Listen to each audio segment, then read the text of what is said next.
귀한 찬양 감사를 드립니다. 할렐루야. 오늘 교회 창립 63주년 기념 주일입니다. 우리 교회 생일이지요. 참 복되고 감사한 날입니다. 저는 오늘 63년 전 우리 전농교회가 세워지던 당시를 한번 회상을 해봅니다. 6.25 전쟁의 그 상처가 채 가시지 않은 그런 서울 땅, 청량리역 뒤편에 있는 우리 전농동, 그 언덕에 교회가 세워졌습니다. 사람들의 마음속에는 전쟁의 그 비극적인 참화가 계속해서 남아 있었을 것입니다. 삶의 형편을 보게 되면은 하루하루 우리가 무엇을 먹고 살아야 될지 끼니를 걱정해야 하는 그런 상황이었을 겁니다. 경제적으로, 정치적으로, 사회적으로 혼돈과 불안과 허무와 두려움이 가득한 그런 상황이었을 것입니다. 그런데 교회의 십자가가 높이 걸렸습니다. 그리고 전농동 언덕 위에서 세상을 향한 복음이 전파되기 시작을 했습니다. 우리 교회는 이 땅에 세워지면서부터 세상의 희망이었고 생명의 터전이었습니다. 삶의 용기를 불어넣는 능력의 전당이었습니다. 생각해 보면은 우리 교회를 통해서 얼마나 많은 사람들이 생명의 빛을 찾았습니까? 얼마나 많은 가정들이 좌절을 이겨내고 치유를 받고 복된 가정을 꾸려냈습니까? 얼마나 수많은 젊은이들이 교회를 통해서 새로운 꿈을 꾸고 새 희망을 발견을 했습니까? 얼마나 많은 사람들이 인재로 발굴이 되어서 세상과 교회의 큰 일꾼들이 되었습니까? 그리고 현재도 우리의 모습을 보면은 수많은 사람들이 하나님의 사람들로 구비되고 있는 것을 봅니다. 참 감사한 일이 아닐 수가 없습니다. 우리 전농교회가 창립할 때의 그 생명과 정신을 잘 이어받아서 앞으로도 하나님 앞에 영광을 돌리고 크게 쓰임받는 능력 있는 교회가 되기를 간절히 소원합니다. 저는 오늘 교회의 현실을 봅니다. 오늘날 세상에 참 수많은 교회들이 있습니다. 우리 교회가 세워질 때만 해도 교회가 그렇게 많지 않았습니다. 그런데 오늘날은 눈을 돌려보면은 교회들이 계속해서 눈에 띕니다. 그러나 그 모든 교회들이 하나님 앞에 온전한 영광을 돌리지 못하고 있는 현실을 봅니다. 가장 큰 이유가 어디에 있을까? 교회가 된 우리가 하나님 앞에 온전히 서지 못하였기 때문이라고 하는 것을 발견합니다. 가장 먼저는 목회자들이 하나님 앞에 바로 서지 못했습니다. 또한 교회의 평신도 지도자들을 온전히 세우지를 못했습니다. 바른 신앙으로 하나님의 교회를 온전하게 세우지 못한 현실을 보게 되는 거지요. 여러분, 최근에 한 2주 전인가요? 빌리 그레함 목사님이 빌리 그레함 복음협회라고 하는 웹사이트에 남긴 글을 보았습니다. 이런 내용이었습니다. 예수님이 부자이셨는가? 또한 그의 제자들이 부자이었는가?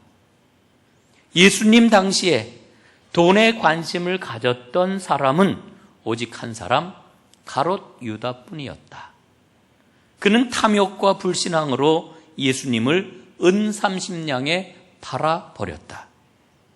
그런데 오늘날 전 세계에 퍼져 있는 번영신학은 가롯 유다보다도 훨씬 더 돈에 집착을 하고 민감하다. 내가 이렇게 번영신학의 폐해에 대해서 말하는 이유는 이 신앙이 사람들에게 복음을 오직 물질과 세속적인 성공의 잣대로만 판단하게 만드는 심각한 오류를 불러오기 때문이다. 여러분 어떻게 빌리 그레함의 이야기를 들으십니까? 이 번영신학을 가장 앞장서서 받아들인 교회가 한국교회입니다. 여러분 오늘 우리의 신앙의 현실을 보십시오. 복음은 나의 부유함을 가져다 주고 안락함을 가져다 주고 성공을 가져다 주는 도구로만 생각하는 경우가 얼마나 많습니까? 그러다 보니까 교회가 하나님의 나라를 이 땅에 밝히 드러내는 천국 지점이 되지를 못하고 있는 겁니다. 여러분, 빌리 그레함은 20세기 가장 위대하게 하나님의 복음을 전하였던 전도자였습니다. 여러분, 역사를 한번 보세요. 역사 속에 건강한 교회는 항상 세상의 긴장을 가져왔습니다. 그리고 그 긴장은 새로운 삶을 불러 일으켰습니다. 한국 사회의 교회가 처음으로 그 모습을 드러냈을 때 세상이 얼마나 깜짝 놀랐습니까? 봉건과 억압, 낙심과 절망, 체념과 두려움에 사로잡혀 있던 우리 한국 사람들에게, 이 한국 사회에 얼마나 놀라운 새 변화의 역사를 일으켰습니까? 새 희망과 생명의 기운으로 우리 사회를 완전히 바꾸어 놓았습니다. 우리 전농교회가 63년 전 전농동에서 복음의 나팔을 불기 시작하였을 때 역시 마찬가지였습니다. 교회가 진정한 복음 위에 서 있기만 하면은 언제나 세상을 변화시키고 세상을 살려냅니다.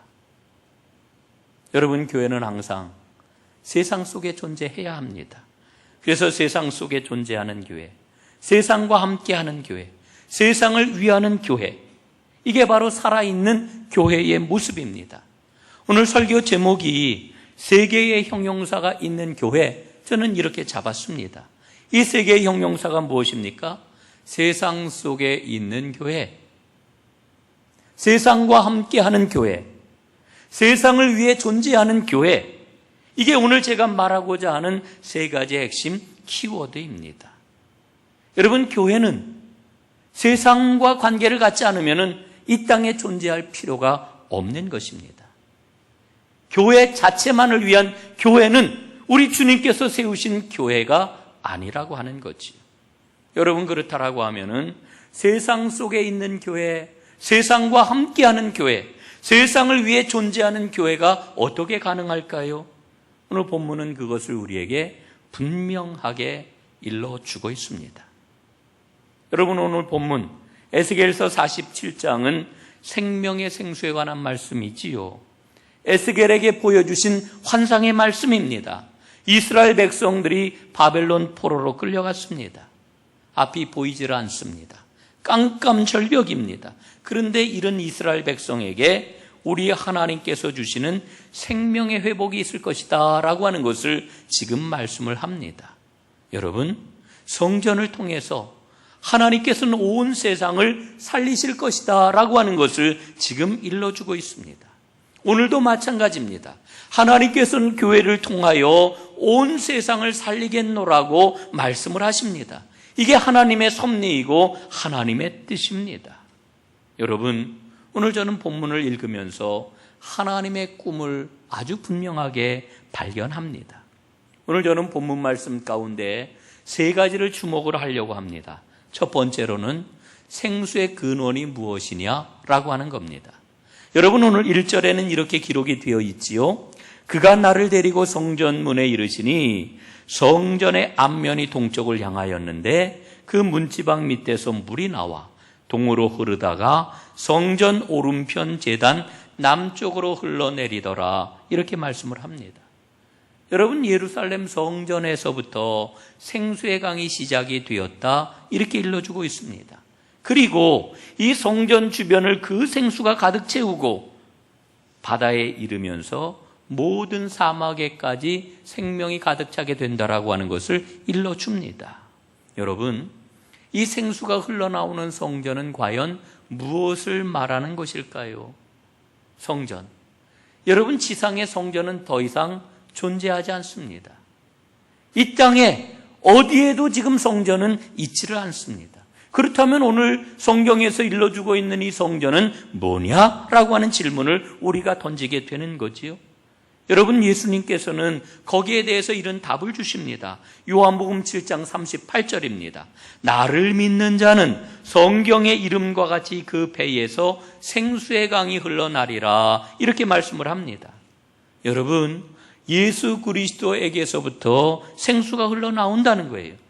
다시 말씀을 드리면은 예수 그리스도의 십자가 때문에 생수가 흘러나오는 겁니다. 여러분, 오늘 본문에 나오는 이 제단이라고 하는 것은 예수님께서 친히 제물이 되어 돌아가신 십자가 제단을 말하고 있는 겁니다. 생명을 살리는 생수는 예수 그리스도의 십자가로부터 나오는 것임을 우리는 알 수가 있게 되는 거지요. 여러분, 그러면 생수는 뭘까? 성경에서 말씀하고 있는 이 생수라고 하는 것은 성령을 의미합니다. 요한복음 7장 38절 39절을 다시 한번 읽어보면 이렇게 기록이 되어 있지요. 나를 믿는 자는 성경의 이름과 같이 그 배에서 생수의 강이 흘러나리라. 이는 믿는 자의 받을 성령을 가리켜 말씀하신 것이라, 이렇게 일러주고 있습니다. 생수는 성령을 의미하는 것입니다. 예수님께서 보내주신 성령 때문에 생수가 넘치는 풍성한 생명의 삶이 가능하다라고 하는 거지요. 여러분, 이 땅에 있는 모든 교회는 예수님의 십자가를 제단으로 삼고 있는 교회들입니다. 이걸 잊어서는 안 돼요. 그렇기 때문에 모든 교회는 인생의 갈증을 해결하는 성령의 생수가 넘쳐나는 교회가 되어야 하는 거지요. 우리 전농교회가 성령의 생수가 넘쳐나 인생의 모든 문제를 이 제단에서 해결받는 그런 은혜의 제단이 되기를 주님의 이름으로 축복합니다. 두 번째로는 이 생수의 분량, 양이 얼마나 되겠느냐라고 하는 것입니다. 여러분, 오늘 말씀을 보게 되면은요, 이 성전 문지방에서 흘러나온 생수가 점점 깊어지고 있지요. 처음에는 발목에 잠겼고요, 그 다음번엔 무릎에 잠겼고요, 그 다음엔 허리에 잠겼고요, 그 다음 다시 일천척을 청량을 했더니 능히 건너지 못할 깊은 강이 되었다, 이렇게 말씀해 주고 있습니다. 깊은 강이 되었다. 여러분, 이 말씀은 정말 신나는 그런 그 말씀이 아닐 수가 없어요.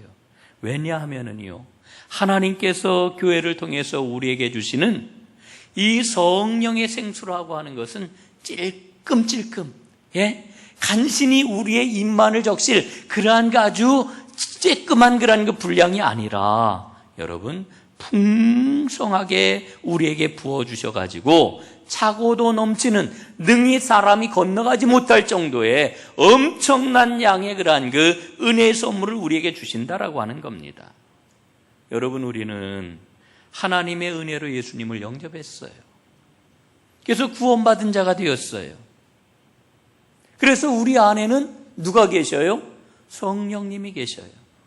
로마서 8장 16절에 보니까 우리 안에 계신 성령님이 누구와 함께 역사를 하셔요? 내 안에 있는 나의 영과 함께 역사하심으로 우리가 하나님의 자녀라고 하는 것을 친히 증거하신다, 이렇게 말씀을 합니다. 이게 성도이고 이게 그리스도인 아닙니까? 여러분, 교회가 뭘까를 한번 생각을 해봐요. 교회. 여러분, 우리가 종종 낙심합니다. 절망을 합니다. 의기소침해집니다. 자신이 없어가지고 힘이 쫙 빠질 때가 있습니다. 어느 때 그렇습니까? 나에게 심각한 결핍이 있다 생각이 되면은 힘이 쫙 빠지는 거예요. 여러분, 지갑이 텅텅 비었어요. 나는 왜 이렇게 맨날 쪼들리는 거지? 나에게는 왜 이렇게 맨날 돈이 없는 거지? 여러분, 이 물질의 결핍, 그냥 단순하게 돈이 없는 것 정도가 아니라 앞으로 돈을 벌 수 있는 그런 그 기회마저도 다 빼앗긴 것 같은 그런 그 안타까운 상황이 되었을 때 여러분, 우리는 낙심하고 절망하잖아요. 물질의 결핍입니다. 어떤 경우에는 병이 들어가지고요, 너무너무 하루하루 지내는 게 힘이 들어요. 심지어는 내가 이러다가 그만 죽겠구나, 죽음에 대한 두려움도 생겨요. 건강의 결핍입니다. 어떤 경우에는 인간관계의 결핍이 찾아오고요, 어떤 경우에는 지식의 결핍, 어떤 경우에는 능력의 결핍을 우리가 느끼게 될 때에 여러분, 우리는 낙심해요. 그런데 여러분, 우리가 함께 신앙생활을 하면서 교회 안에서 성령의 은사로 말미암아 서로를 받아들입니다. 서로를 위로합니다. 서로에게 격려를 합니다. 사랑을 나눕니다. 그런 가운데서 우리는 우리의 결핍을 뛰어넘는 하나님의 성령께서 풍성하게 역사하시는 은혜를 맛보게 되는 거지요. 여러분, 이게 바로 처음에는 하나님의 은혜가 성령의 그 생수가 발목만 적시는 줄 알았더니 나중에는 무릎을 적시고 허리를 적시고 심지어는 우리가 능히 건널 수 없을 만큼 큰 은혜의 강수가 된다고 말씀해 주고 있는 거지요. 여러분, 이게 교회입니다. 교회에서 이것을 우리는 맛보아야 합니다. 하나님께서 이 땅에 교회를 세우신 까닭은 홀로 개인적으로 놓고 보면은 결핍 때문에 낙심하고 절망할 수밖에 없지만 교회 공동체를 통해 가지고 힘을 얻고 주의 성령의 은혜를 나눔으로 말미암아 하나님이 이렇게 나를 사랑하시고 우리를 사랑하시는구나, 이 기쁨을 느끼라고 우리에게 교회를 허락하신 겁니다. 여러분, 이 은혜가 풍성한 교회, 그 교회가 바로 우리 전농교회인 줄로 믿습니다. 세 번째로는 이 생수의 능력에 대해서 우리가 살펴보려고 합니다. 오늘 본문 말씀을 보면은 생수의 능력을 세 가지로 일러주고 있죠. 첫째, 생명을 살립니다. 6절과 7절에 보니까요, 그가 내게 이르시되 인자야 내가 이것을 보았느냐 하시고 나를 인도하여 강가로 돌아가게 하시기로 내가 돌아가니 강 좌우편에 나무가 심이 많더라. 여러분, 강물이 흘러가는 곳마다 생명이 살아나고 있어요. 생수는 죽은 자를 다시 살리는 능력입니다. 여러분, 교회는 죽은 세상을 살리는 능력입니다. 능력이에요. 여러분, 지금 우리 한국 사회가 죽어가고 있어요. 여러분, 사람들이 힘들면 뭐라고 그래요? 죽겠다 그래요. 힘들어 죽겠다. 예? 힘들어 죽겠다. 여러분, 그 대부분의 사람들은 그냥 말로 힘들어 죽겠다 그리고서 힘든 걸 이겨내잖아요. 그런데 지금 한국 사회는요, 말로 끝나지 않고 진짜 죽는다니까요. 힘들어 죽겠다, 진짜 죽는다니까요. 여러분, 지금 통계를 보면은요, 하루에 37명이 자살해요. 목숨을 스스로 끊어요. OECD 국가 가운데 우리나라가 자살률 1등이에요. 12년인지 13년 동안 지금 1등을 하고 있어요. 앞으로도 계속 1등을 할 거래요. 우리 사회가 죽고 있어요. 여러분, 우리가 하나님께서 부어주시는 생명의 생수를 충만하게 마실 뿐만 아니라 그 물을 세상에 흘려보내므로 이 대한민국을 살려야 되지 않겠어요? 우리 교회가 그런 교회가 되기를 소원합니다. 두 번째로, 생수는 치료합니다. 8절에 보니까요, 그가 내게 이르시되 이 물이 동쪽으로 향하여 흘러 아라바로 내려가서 바다에 이르리니 이 흘러내리는 물로 그 바다의 물이 되살아 나리라. 죽음밖에 없는 바다. 그래서 바다 이름도 사해예요. 사해, 죽음의 바다. 그런데 그 바다가 살아난다는 거예요. 그런데요, 영어 성경을 보니까 RSV라고 하는 성경에 보니까 이 되살아난다라고 하는 말을 힐이라고 하는 단어를 써요. 치료한다는 거예요. 하나님의 성전에서 흘러나온 생수가 강이 되어 그 물길 닿는 곳마다 물이 치료가 된다는 거예요. 치료되는 것. 여러분, 성전에서 흘러내리는 생수는 세상을 치료합니다. 저는 우리 한국 사회가 하나님의 치료가 꼭 필요한 사회라고 생각을 해요. 여러분, 우리 한국 사람들은 열정적이에요. 그래서 극단적이에요. 거기다가 여러분, 1945년 해방 이후에 이 남북이 첨예하게 이념 대립을 지금까지 해왔기 때문에요, 우리 한국 사회는 얼마나 극단적으로 대립을 하고 하여간 끝장을 보는 그런 그 사회로 다 대치하고 있는지 몰라요. 그럼 툭하면 사람들이 단식하잖아요. 예? 이 단식, 제가 어떤 분을 지금 대상으로 놓고 얘기하는 게 아니고요. 여러분이 단식이라고 하는 게 뭡니까? 이게 목숨을 거는 행위거든요, 이게. 예? 하여간 그런 거 안 하면 주목을 안 하는 그런 세상에 우리가 살고 있는 세상은, 여러분, 우리 교회가 좌우를 치료해야 합니다. 교회가 치료해야 돼요. 예? 우리 한국 사람들의 그러한 그 마음을 치료해야 돼요. 생명의 생수가 흘러 넘치게 될 때에 치료함을 받아 온전하게 서로를 이해하고 받아들이고, 때로는 토론하면서 내려놓을 건 내려놓으면서 더 좋은 결론에 이르는 그런 세상이 되어야 되지 않겠어요? 치료가 필요한 거지요. 마지막 세 번째로는 생수는 열매를 맺게 합니다. 12절에 보니까요, 강 좌우 가에는 각종 먹을 과실나무가 자라서 그 잎이 시들지 아니하며 열매가 끊이지 아니하고 달마다 새 열매를 맺으리니 그 물이 송소를 통하여 나옴이라. 그 열매는 먹을 만하고 그 잎사귀는 약 재료가 되리라. 여러분, 생명의 생수가 가는 곳마다 풍성한 열매가 맺게 된다라고 하는 거지요. 여러분, 교회가 이 땅에 왜 존재합니까? 먼저 성전에서 생명의 생수를 마셔 하나님의 풍성함을 누리고, 그리고 하나님께서 계속해서 부어주시는 생명의 생수를 세상에 흘려보내 세상을 치료하고 세상을 온전히 살리고, 그리고 열매 맺게 하기 위해서 교회가 존재하는 거지요. 여러분, 오늘 저는 이 설교를 준비를 하면서 기도하는데 퍼뜩 다시 한번 깨달은 그런 사실이 있어요. 그리고 하나님 앞에 이런 기도를 했습니다. 하나님, 제가 하나님 앞에 전농교회 담임 목사로 부름을 받았지만, 하나님, 특별히 우리 지역 전농동의 목사가 되게 해주십시오. 이런 기도를 제가 하나님 앞에 드렸습니다. 제가 제 목회를 한번 돌아보니까요, 제가 오랫동안 농촌에서 목회를 했잖아요. 횟수로 18년을 했더라고요. 제가 그때 농촌에서 목회할 때는요, 교회에 나오는 그런 그 성도들만을 위한 목회를 안 했어요.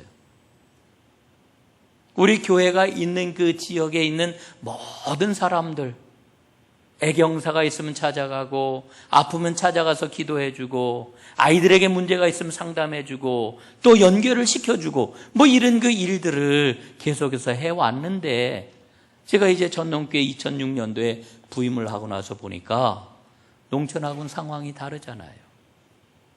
그래서 그냥 우리 교인들만을 이제 그 돌보는 게 목회라고 생각을 하고 지금까지 지내왔는데, 그런데 오늘 이 말씀을 생각을 하면서 하나님이 그런 마음의 깨달음을 주셔요. 마을 목회를 해야 된다. 여기도 똑같이 사람이 사는 곳이라는 거예요. 그 어떤 일을 해야 될까 제가 생각을 해보니까요, 우리 교회 주변에, 우리 교회에서 나가면 얼굴을 마주칠 수 있는 이런 그 사람들 살고 있는 한 반경 한 500m쯤 될까요? 여기에 대해서는 적어도 애경사를 좀 잘 돌보고 찾아보고 챙기고 이런 일이 필요하겠다, 이런 생각을 합니다. 경사는 잘 모르지만 슬픔을 만난 일, 애사에 있어서는 꼭 찾아봐야 되겠구나라고 하는 그런 마음이 들었습니다. 또 한 가지는 우리 교회 재정이 아직 넉넉하지 않기 때문에 우리 교회 안에 있는 젊은이들, 학생들에게도 우리가 장학금을 충분하게 지원을 하지 못합니다만은, 우리 지역에 있는 젊은이들, 학생들과 청년들을 위해 우리가 좀 적극적으로 그들을 양육하는 이 장학금을 우리가 지속적으로 다 지원을 좀 하는 것이 꼭 필요하겠다라고 하는 이런 그 생각을 갖게 됩니다. 그래서 우리 지역에 있는 그런 그 많은 주민들이 우리 전농교회를 자랑스러워하고 우리 지역에 전동교회가 있다라고 하는 것을 든든하게 여기는 것이 정말 필요하겠다라고 하는 생각을 갖게 됩니다. 여러분, 교회는 세상 속에 있습니다. 교회는 세상과 함께 해야 합니다. 교회는 세상을 위해 존재하는 곳입니다. 그래야 세상을 살릴 수 있습니다. 오늘 에스겔서가 그것을 우리에게 분명히 일러주고 있습니다. 성전 문지방에서 나온 생수가 온 세상을 적시면서 그 생수가 닿는 곳마다 치유의 역사가, 생명의 역사가, 열매를 맺는 역사가 나타나지 않았습니까? 사랑하는 여러분, 우리 전농교회가 바로 이와 같은 교회가 될 수 있기를 소원합니다. 이를 위하여 함께 기도하고 힘을 모으는 능력 있는 교회가 되기를 간절히 바랍니다.